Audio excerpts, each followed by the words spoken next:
Hi friends, welcome back to our channel hello SR kitchen. ఈరోజు మన special వచ్చేసి ఆలు మంచూరియా. సైడ్ డిష్కైనా తినచ్చు, అలాగే స్నాక్స్ లాగైనా తినచ్చు. చికెన్ మంచూరియా, గోబీ మంచూరియాకి సమాన టేస్ట్తో ఈ ఆలు మంచూరియా ఎలా చేసుకోవాలో ఈ వీడియోలో చూసేద్దాం. ఒక్కసారి తింటే మర్చిపోలేని టేస్ట్తో ఎలా చేయాలో చూద్దాం రండి. స్టవ్ ఆన్ చేసి మనకి ఈ ఆలు అనేది ఉడకడానికి కావలసిన వాటర్ అయితే తీసుకుందాం. ఈ వాటర్ బాగా మరిగేటప్పుడు ఇలా ముక్కలుగా కట్ చేసి పెట్టుకున్న బంగాళదుంపలను అయితే వేసుకోవాలి. ఎక్కువ పెద్ద సైజు వద్దు, ఎక్కువ చిన్న సైజు వద్దు, మీడియం సైజు అయితే ఈ ముక్కల్ని అయితే కట్ చేసి పెట్టుకోండి. పైన తోలు తీసేసి ఇలా ముక్కలుగా కట్ చేసి కొద్దిగా సాల్ట్ వేసి మనకి 70-80% ఈ బంగాళదుంపలు అనేది ఉడకాలి. ఎక్కువ ఉడికిపోతే మళ్ళీ ఇవి అన్నీ మెత్తగా అయిపోయి కరిగిపోతాయి కాబట్టి మనకి 80% ఈ ఆలు అనేది ఉడకాలి. అప్పుడప్పుడు చెక్ చేసుకోండి. చూసారా, మనకైతే ఈ ఆలు అనేది మనకి 80% అయితే ఉడికిపోయినాయి. ఇట్లా స్పోర్క్తో ఇలా గుచ్చితే కొద్ది మెత్తగా వెళ్ళిపోవాలి, మళ్ళీ గట్టిగా లేకుండా. చూడండి, ఇవి ఇలా బాగా ఉడికిన తర్వాత మనం తీసి ఒక గిన్నెలో అయితే వేసుకుందాం. మొత్తం ఇలా ఒక గిన్నెలో వేసుకోవాలి. ఇవి బాగా చల్లారేంత వరకు ఇలాగే పెట్టేద్దాం. ఫ్యాన్ కిందనే పెట్టండి, లేదంటే పక్కనైతే పెట్టేయండి. చల్లగా అయిపోయేంత వరకు పక్కన పెట్టుకునేద్దాం. ఇవి బాగా చల్లారిన తర్వాత ఒక స్పూను కార్న్ఫ్లోర్, ఒక స్పూను మైదాపిండి అయితే వేసుకుందాం. ఈ కార్న్ఫ్లోర్, మైదాపిండి వేసి మొత్తం ఈ ఆలుని బాగా ఈ పిండి పట్టేంత వరకు మనం టాస్ చేసుకుందాం. ఇలా టాస్ చేసి పక్కన పెట్టుకొని మనం ఆయిల్ వేడి చేసుకుందాం.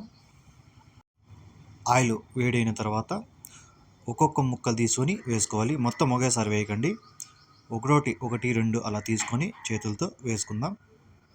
అలాగే గిన్నెనే అందులో వేసేస్తే ఈ ఆయిల్ అనేది ఎగురుతుంది కాబట్టి మనం 1 లేదా 2 ఇలా ఒక్కొక్క ముక్కలు దీంట్లో వేసుకోవాలి. ఇది వేసేటప్పుడు స్టవ్ అనేది మీడియం లేదా లోలో పెట్టి వేయండి, హైలో వద్దు. మనం ఇవి ఫ్రై చేసుకునేటప్పుడు కూడా, డీప్ ఫ్రై చేసుకునేటప్పుడు కూడా మనకి మీడియం ఫ్లేమ్లోనే డీప్ ఫ్రై చేసుకుందాం. హై మీద పెట్టేస్తే ఈ ఆలు అనేది పైన కాలిపోతుంది, లోపలైతే ఉడకదు. కాబట్టి మీడియం అండ్ లోలోనే మనం డీప్ ఫ్రై చేసుకోవాలి. ఇవి వేసిన వెంటనే కలపకండి, 1 నిమిషం తర్వాత ఇలా కలుపుకుందాం. మనకి ఇవి గోల్డెన్ కలర్ రావడానికి ఒక 5 నుంచి 6 నిమిషాలు అయితే టైం పడుతుంది. మనకి లైట్గా ఉడికాయ లేవో అనేది తెలుసుకోవడం ఎలా అంటే, మనం ఆలు వేస్తూనే పైకి అయితే తేలిపోతాయి. ఇలా పైకి వస్తూనే మనకి గోల్డెన్ కలర్ అయితే వచ్చేస్తుంది. మనకి ఎక్కువ గోల్డెన్ కలర్ ఏం అవసరం లేదు, లైట్గా గోల్డెన్ కలర్ వస్తే సరిపోతుంది. ఇలా తీసేసి ఒక గిన్నెలో పక్కన పెట్టుకుందాం. ఇంకా మిగిలినటివి ఇంకోసారి వేసుకుందాం. ఇలా మొత్తం డీప్ ఫ్రై చేసుకుని పక్కన పెట్టుకుందాం.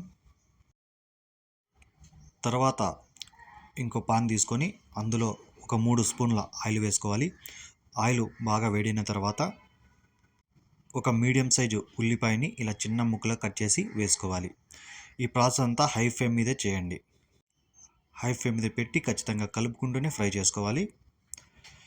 ఇవి కొద్దిగా 1 నిమిషం పాటు ఫ్రై అయిన తర్వాత 3 పచ్చిమిర్చిని ఇలా చిన్న చిన్న ముక్కలుగా కట్ చేసి వేసుకోవాలి.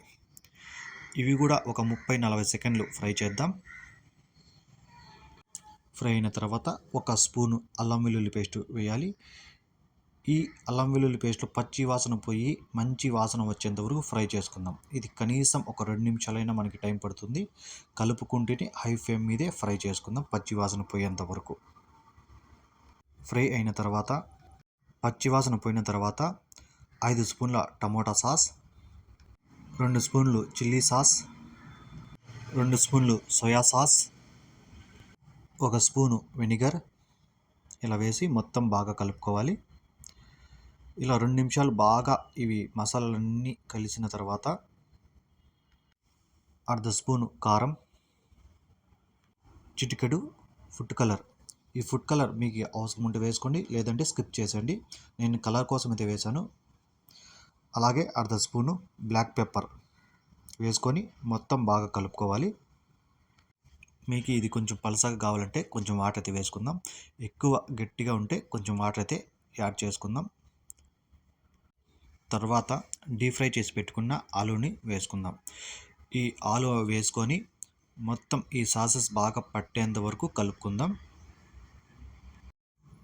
ఇలా మనకి ఈ ఆలూకి ఈ సాసెస్ బాగా పట్టాలి. నుండి ఇలా మొత్తం ఇలా టాస్ అయితే చేసుకుందాం. మనకి ఆలు మంచూరియా అనేది రెడీ అయిపోయింది. ఇంకా లాస్ట్లో మనకి కొద్దిగా ఉల్లిపాయ పైన వేసుకుందాం. మీకు స్ప్రింగ్ ఆనియన్స్ ఉన్నా కూడా మీరు పైన వేసుకోవచ్చు. నా దగ్గర స్ప్రింగ్ ఆనియన్స్ లేవు కాబట్టి నేను ఉల్లిపాయను అయితే వేసుకున్నాను. మీరు కొత్తిమీర కూడా వేసుకోవచ్చు. ఇంకంతే, చూసారు కదా చాలా ఈజీగా ఎలా రెడీ చేసుకోవాలో. ఈ రెసిపీ కానీ మీకు నచ్చితే ఒక like and subscribe. Thank you.